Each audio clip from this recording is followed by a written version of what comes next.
ọba àdéhùn ọba àlọ́ ọba ti fi ayé ọlọ́wọ́ kọ́kọ́rọ́ tí kọ́ rẹ̀ lọ́wọ́ fi ayé ọba kọ̀ máa ti tàlẹ́ ìgbà tó wọ ìwé lẹ́yìn àṣàkọ́ ṣùgbọ́n ọba ti ń dání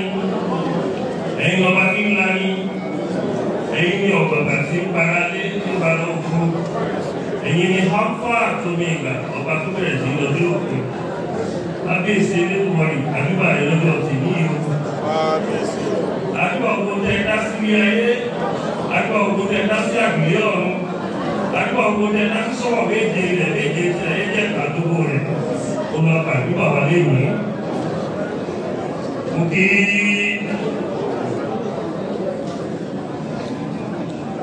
àwọn orí adéta ní nígbà gbé jáde lórí Ààrẹ Onakakanfo lẹ́yìn ìwé yìí àwọn akọ́jú ẹ̀jẹ̀ náà lè kọ́tọ́ tí àwọn alóòfẹ́ kọ history àwọn bàbá ńlá ló ti di oyè Ààrẹ Onakakanfo yìí tó bá lóòfẹ́ kọ́tọ́ in the next 100 years kò lè kọ́tọ́ torí ó ní nǹkan tí ààrẹ kọ̀ọ̀kan gbé ṣe lórí history ilẹ̀ Yorùbá àwọn arí aláìsí pé àwọn òkọ̀ọ̀kan wọ́n play down gbogbo kan tí àwọn ààrẹ ti ṣe ìbọn lásìkò tèmi àwọn ọ̀pọ̀pọ̀ ṣe ọ̀pọ̀ ọ̀rẹ́ Yorùbá lọ́wọ́ máa gbìyànjú láti jẹ́ kó wà ní ìwé orí ìtàn ní series by series ní ọjọ́ iwájú. Wọ́n wá kí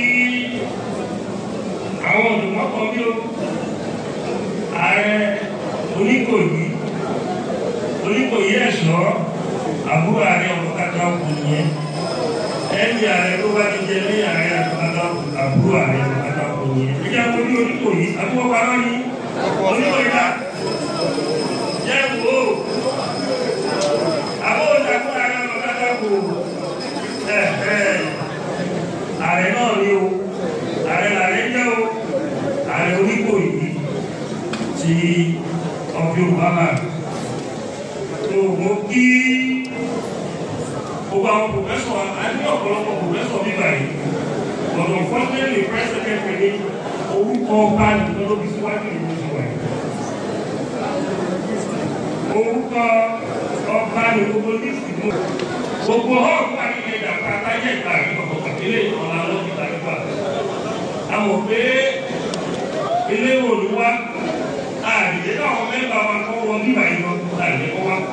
àwọn ọ̀pá máa ń ní àwọn èèyàn tó àtẹ́ ìfẹ́ wa ẹ má bínú ẹ bá wa pa bọ́ọ̀lù níbi ó ṣe wà fún prógámù kí là ń ṣe nípa yìí lónìí ẹ̀yin oníwèé ìròyìn ẹ̀kọ́ ojú ni màá kọ́ sọ Yorùbá tó tó sọ Yorùbá because nǹkan tó gbé ìran wa dúró nìyẹn ayẹyẹ ọdún márùn-ún tí a jẹ oyè Ààrẹ Onakakanfo yìí tí olóyìnbó pè ní 50th year anniversary ó lè ṣe pàtàkì pé àgbọ̀dọ̀ ṣe é ní wọ́n ṣe anniversary tó jẹ́ symbolize year àgbọ̀dọ̀ máa ṣe nìkan ẹni tó bá fẹ́ pẹ́ lórí oyè ó gbọ́dọ̀ máa ṣe àjọyọ̀ lọ́dọọdún ó lè pẹ́ lórí oyè ó lè kó àwọn èèyàn lẹ́nu jọ wọ́n lè bá jó wọ́n lè bá yọ̀ kí ó lè pẹ́ lórí oyè especially oyè Ààrẹ Onakakanfo yìí ọgbọ́n bí ìtẹ̀ ṣe ní láti lè so ìjọba ní wa ta bá ṣe kan lọ́dọọdún máa tó fi owó pọ̀ lọ́wọ́ Ààrẹ lórí ṣe léyìí ó ṣe yẹ ká ṣe é nìyẹn àti wípé bó ṣe ń ṣe yẹn ó history oyè yẹn ó reflect memory àwọn èèyàn lórí mẹ́rin àgbáyé ó popularize so ìdí nìyẹn tó fi jẹ́ pé apart from 5 years ọdọọdún a máa ṣe yóò tẹ̀ pọ̀ ó jẹ́ ilé ni a máa ṣe ayẹyẹ ọdọọdún tí àgbàwò yìí èkejì ni wípé eléyà fífún wa ní opportunity láti jẹ́ kí àwọn èèyàn mọ nǹkan tá a ti gbé ṣe ní ọdún márùn-ún tí a ti joyè Ààrẹ Onakakanfo ilẹ̀ Yorùbá kò pé kéde tí mo dé orí àlééfà mo kọ lẹ́tà sí mo kọ ìwé sí gbogbo àwọn gómìnà mo lè kọ lẹ́tà sí gbogbo àwọn ọba láyé pé ibi tí ọ̀rọ̀ ilẹ̀ Yorùbá dé yìí ó yẹ ká ní conference kan ò tó máa pa wá pọ̀ o ní ilẹ̀ Yorùbá tí a máa pè ní Southwest Security Conference. Ó kàn kíní àwọn gómìnà wa ọ̀dà mi lóò ó kọ́ ìkejì nígbà tí wọ́n lè dáhùn ọba lè fi bá wọn níwèé lò. Èmi ti ṣe tèmi o, ara iṣẹ́ tí mo gbà gẹ́gẹ́ bí Ààrẹ Onakakanfo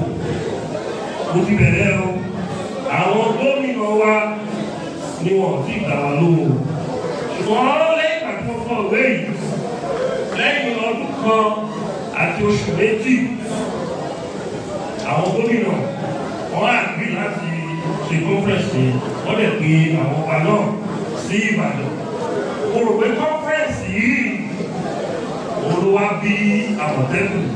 tí a ní ní Southwest ní wákàtí àti ọ̀rọ̀ yìí tó bẹ́ẹ̀ ni wọ́n bí tí àwọn Àmọ̀tẹ́kùn ti wáyé okùn tó ti gbà só bẹ́ẹ̀ ni wọ́n. Lábàdẹ̀ rí Àmọ̀tẹ́kùn tí àwọn gómìnà wa ṣe yìí inú àwọn mẹ́mbà tó ń gbà síbẹ̀ OPC jẹ́ bí 60% àwọn mẹ́mbà sí. Àwọn gómìnà míì tó bá ti ọwọ́ òṣèlú bọ̀ ọlọ́pọ̀ àwọn ọ̀tọ́ọ̀gì òṣèlú tí kò gbogbo ọlọ́pọ̀ síbẹ̀ ọ̀dà bá lẹ̀ nígbà tí ò bá ṣiṣẹ́ ní ẹ̀kọ́ ṣe torí kò ní experience. So far so good. Out of the 6 states ní ilẹ̀ Yorùbá báwo ti bẹ̀rẹ̀ Àmọ̀tẹ́kùn gbogbo Lagos State tí ò tí gbọ́n yìí. Tí ẹ bá lè wo ọ̀rọ̀ àṣà tó ṣe kókó pẹ́pẹ́ ìyẹn gangan òun ni wọ́n máa fi mọ ìran gẹ́gẹ́ bí ìran tí ó máa ń jẹ́ kí identity wọn strong tí ó dẹ̀ máa ń jẹ́ kí àwọn alálẹ̀ tó máa support àwọn ọmọ ènìyàn tó wà nínú ìran yẹn tó máa ń tì wọ́n lẹ́yìn tó dẹ̀ máa jẹ́ kí cohesion wà gẹ́gẹ́ bí ìran ìkan tá a pè ní cultural promotion. Àgbàdo mo di Ààrẹ mi ò dáwọ́ mo ṣe ń bọ̀ tó di Ààrẹ mo túbọ̀ múra sí i pẹ̀lú àwọn ọba aláyé ìlú kọ̀ọ̀kan different festivals ní òwúrò yẹ. Ìkẹta wá rò pé ìjọba nìkan ò lè má lò ọ̀rọ̀ security. Ó yẹ kí àwọn ẹgbẹ́ oníjàmbá àbí ẹgbẹ́ security groups lẹ́gbẹ́ wà nílẹ̀ Yorùbá mo wá kó gbogbo ẹgbẹ́ security groups tó wà nílẹ̀ Yorùbá. Àwa lọ bí mọ́kànlá àwa tó pẹ̀lú Southwest Security Stakeholder Group lẹ́gbẹ́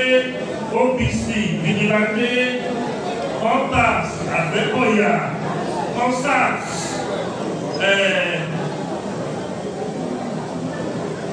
so gbogbo àwọn ẹgbẹ́ wọ̀nyí àkóra wa jọ àwa pẹ̀lú Southwest Security Stakeholder Group. Àwọn ẹgbẹ́ ìlànà ìjìnlẹ̀ wa kọ ìwé sí gbogbo àwọn ọba láyé pé ẹ wo àwọn ẹgbẹ́ yìí o tí ò bá ti sí ìlú yín ẹ̀kọ́dọ̀ tó bá lè fi wà ẹ̀sùn wọn papọ̀ àti ní àláyàǹsó ẹ̀jẹ̀ kan jẹ́ pákọ̀ fún gọ́ọ̀mẹ̀ntì security àti Àmọ̀tẹ́kùn tó wà lágbègbè yín láti mẹ́sọ̀ pé àbùkù péye ó wà ní gbogbo ìlú tí ẹ wà. Ẹni kẹta ìkẹrin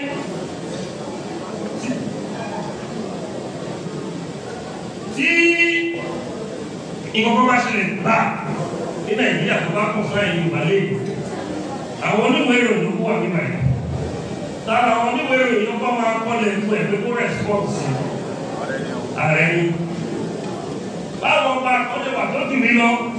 ọ̀rọ̀ ní ọkọlẹ̀ kọ́ wáyé o wọ́n bá tẹ̀ kọ́lẹ̀ kọ́ wáyé kọ́lẹ̀ ẹ̀ ló lè sọ lórí ẹ̀ torí pé o fẹ́ kí ìjọba o mọ̀júmọ́ àwọn Ààrẹ ní wọ́n máa ti sí o ní ìbàdàn bá sọ̀rọ̀ àwọn bá máa sọ̀rọ̀ ní social media pé kí làárẹ̀ ń ṣe lórí ọ̀rọ̀ yìí tó láti ìgbà tí mo ti gẹ oyè nígbàgbọ́ yìí ló fi níbẹ̀ tó bá kojú oyè yìí ìbáàdì ẹ̀ pọ̀ lórí anything tó bá ṣẹlẹ̀ nílẹ̀ Yorùbá kò gbọ́dọ̀ response sí tí mo lè gbìyànjú wọ́n bára mi. ìkúlẹ̀ example máa fún ní example kan lórí ìkábíyèsí wa tó wà bí àti ẹ̀yìn ọ̀dọ̀kọ̀ tó wà bí ní ìgbà tí àwọn criminal dáradára yìí bóyá àwọn jàǹdùkú tó ń bí ọ̀gbẹ́ ni wọ́n ti ṣe wọ́n ti fẹ́ bẹ̀rẹ̀ ní Lagos Ìbàdàn expressway secondly yẹn Southwest security stakeholder àti kọ́nẹ́tà sí gbogbo àwọn commissioner of police director of DSS àwọn state mẹ́ta tí ọ̀nà Lagos Ìbàdàn expressway wọ́n reflect ilẹ̀ ṣùgbọ́n wọn dáhùn àyíká lọ ṣiṣẹ́ papọ̀ pẹ̀lú Southwest security stakeholder àwọn director of SSS commissioner of police wọn dáhùn even security adviser to the governor wọn dáhùn tàbí bí a ti wá kọ́lẹ́tà sí àwọn gómìnà wọn dáhùn à nígbà tó fi lè gbé former deputy DC University of Ibadan à ìní ìmọ̀ àti ìyíwọ́ lọ Lagos Ibadan expressway yóò ti fẹ́ sèé bọ́ báyìí sọ láti bọ́ sínú ìwé ìròyìn pé ẹ̀yin gómìnà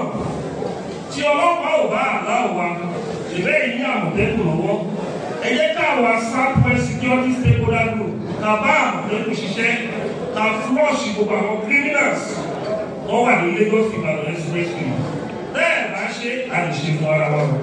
gbogbo ẹgbẹ́ ṣe sọ̀rọ̀ yẹn especially the governor of Oyo State wọ́n ṣe roll out àwọn Àmọ̀tẹ́kùn síta nìyẹn so gbogbo láti ògèrè títí wọ Ìbàdàn every 2 kilometers or 3 kilometers ẹ̀rí Àmọ̀tẹ́kùn patrol tó standby lọ́tún lọ́sì mo rò pé pẹ̀lú ọ̀rọ̀ tí mo sọ yẹn lọ́dọ̀ wá kò pé responsibility àwọn ni wọ́n ti ṣe ìwọ̀nba tó lè ṣe wọ́n ní àjẹ gbọ́ nínú intelligent report pé àwọn ọmọ wa tó wà ní various community wọ́n collaborate pẹ̀lú wọn so mélòó la fẹ́ kà nínú àwọn ọ̀pọ̀ tó ti ṣẹlẹ̀ tí a ti respond lórí nínú àwọn ọ̀pọ̀ tí mo ti ṣe kí n tó dé ipò Ààrẹ Onakakanfo tó dẹ̀ pé gbogbo ìjọba tí ó wà lórí oyè àti gómìnà àti presidency àti local government kò sí ẹyọ kan tó sọpọ́tì position láti àgbàdo níbẹ̀ ọlá Ọlọ́run ọlá àwọn èèyàn gidi kọ̀ọ̀kan nílẹ̀ Yorùbá oníwò jẹ́ tí a bá wo ibi tá a ti ń bá bọ̀ o rò pé mẹ́ta ìdíje wọ́n wà bẹ́ẹ̀ wọ́n ní tá a bá wo ibi tá a ti ń bá bọ̀ tá a bá wo ibi tá a bá dé tá a bá wo ibi tá a ti ń bá bọ̀. wọ́n ní gbogbo ibi tí wọ́n ti bẹ̀rẹ̀ mo ibi tí mo bá dé mo ibi tí mo ti bẹ̀rẹ̀ mo ní àyẹ̀wò mi lé sílẹ̀ gbogbo gbogbo ìyá o bàbá ló yẹ o bàbá gbogbo gbogbo yẹ o bàbá gbogbo gbogbo yẹ o àyẹ̀wò mi gbọ́dọ̀ mo ibi tí mo ti bẹ̀rẹ̀ mo ibi tí mo bá dé mo ibi tí mo ti bẹ̀rẹ̀ mo ibi tí mo bá dé gbogbo gbogbo yẹ o bàbá ló yẹ o bàbá ló yẹ o bàbá gbogbo gbogbo yẹ o àyẹ̀wò mi gbọ́dọ̀ mo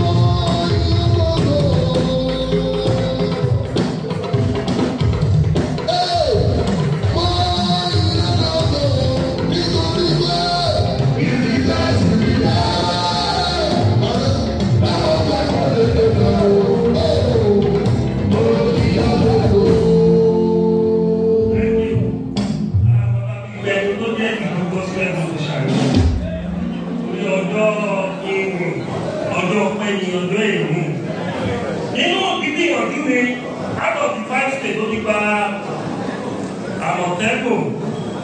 Ọ̀yọ́ State wọ́n kò pé arábìnrin máa gbìyànjú ká fi bẹ̀rẹ̀ kìíní yìí àwọn lè ti rí àgbájé tí Àmọ̀tẹ́kùn àti security wọ wọ́n láti fún mi ní ambassador of Àmọ̀tẹ́kùn in Ọ̀yọ́ State wọ́n lè fi dípọ̀ fún àti Àmọ̀tẹ́kùn ẹ̀dá fún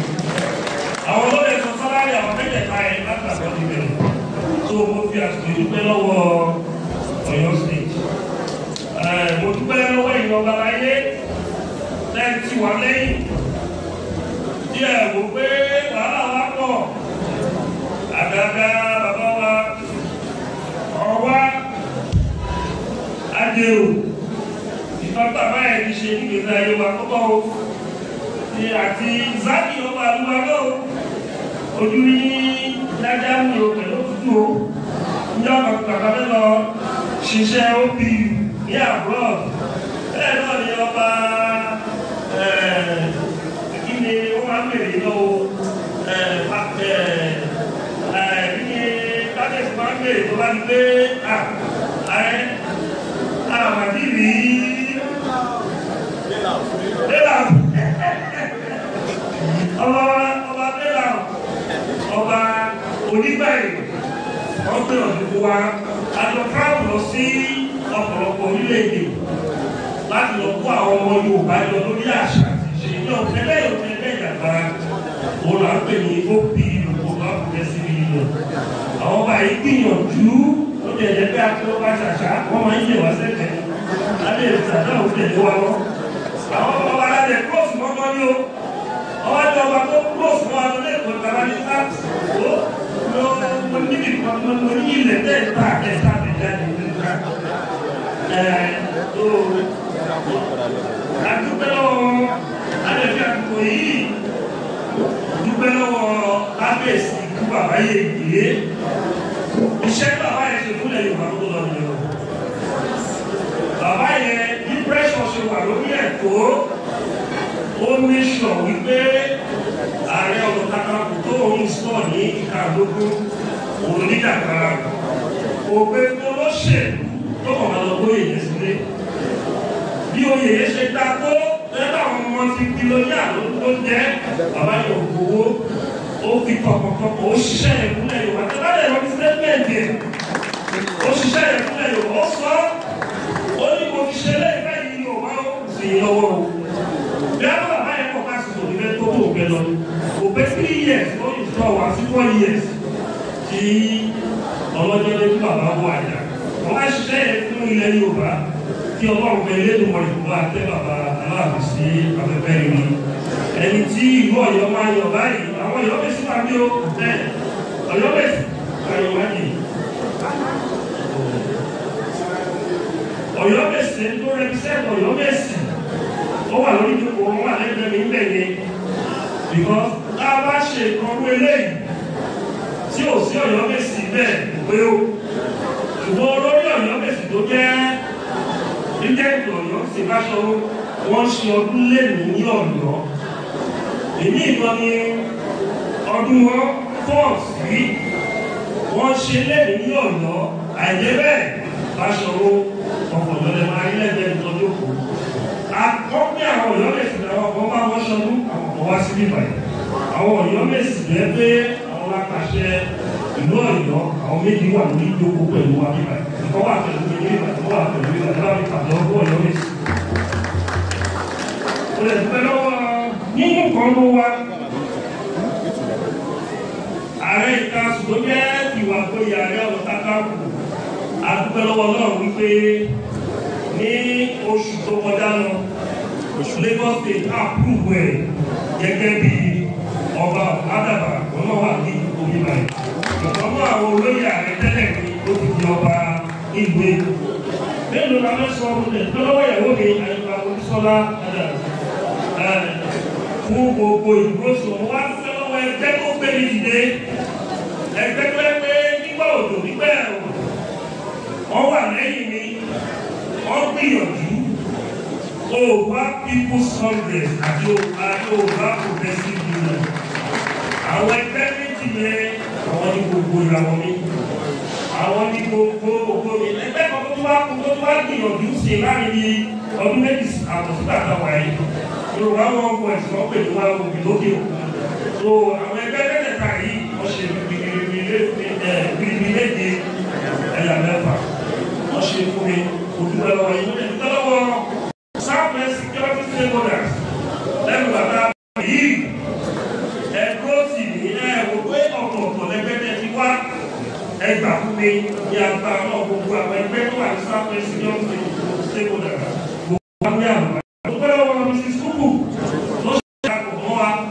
onítẹ̀lẹ̀ lórí ọ̀tọ̀ lójú tó wọ́n wà ní onígbà tó ń súnmọ́ Ààrẹ ló ṣe rò pé àṣẹ wọn máa ń pa àwọn arákùnrin wọn máa ń bàjẹ́ ni wẹ́ bí ilẹ̀ Yorùbá ṣe rí nìyẹn Yorùbá máa ń sọ fún ní dúdú ni orí ló máa ń kún ìyànjọ nílẹ̀ Yorùbá mo dúpẹ́ lọ́wọ́ gbogbo ẹ̀yin tí ẹ bá sí àjọyọ̀ lónìí mo gbàlagbà pé nǹkan rere nǹkan ayọ̀ òun ló máa ṣẹlẹ̀ ní ìdílé yìí gbogbo ẹ̀yin tí ẹ bá sí àjọyọ̀ yìí ohun ẹkún ohun ọ̀fọ̀ ṣẹlẹ̀ ní ìdílé yìí o ní agbára ilé ìkọ́ni àwọn ọmọdé bí lágbára ilé ìkọ́ni àwọn náà wà ní àlùbáríkà tó dúpẹ́ lọ́wọ́ yìí ó dúpẹ́ o dúpẹ́ o dúpẹ́ o wọ́n á dúpẹ́ lọ́wọ́ Prophet Adeleke ìlọ CCC àṣeyọrí Ìbàdàn àgbóbẹ́ òṣìṣẹ́ Ọlọ́run ti wà ní orí ìjókòó mo dúpẹ́ lọ́wọ́ yín bákan náà yín ọba ẹ má bínú o ní má kí máa mú ní kọ̀ọ̀kan màá dúpẹ́ ẹ̀dọ́kù oyè mínísítì tó ti lù lórí ayé àwọn kọ̀ọ̀kan tá a fẹ́ ṣe a tó fi ìjó sí àti ayọ̀ sí. mo lè dúpẹ́ lọ́wọ́ yín nínú ìròyìn ìgbéró of society mo dúpẹ́ lọ́wọ́ yín pé ìdúró ti gbogbo gbà pẹ̀lú ẹ̀jẹ̀ pé à ń ṣe ìjọba ẹ̀rọ wà lọ́wọ́ ẹ̀jẹ̀ fún wa ní good publicity ní agbára náà gbogbo yín wọ́n kàtà lẹ́wọ̀n lálùbáríkà iléeṣẹ́ yóò ní jóná ilé ìròyìn á ní àlùbáríkà. Head of the press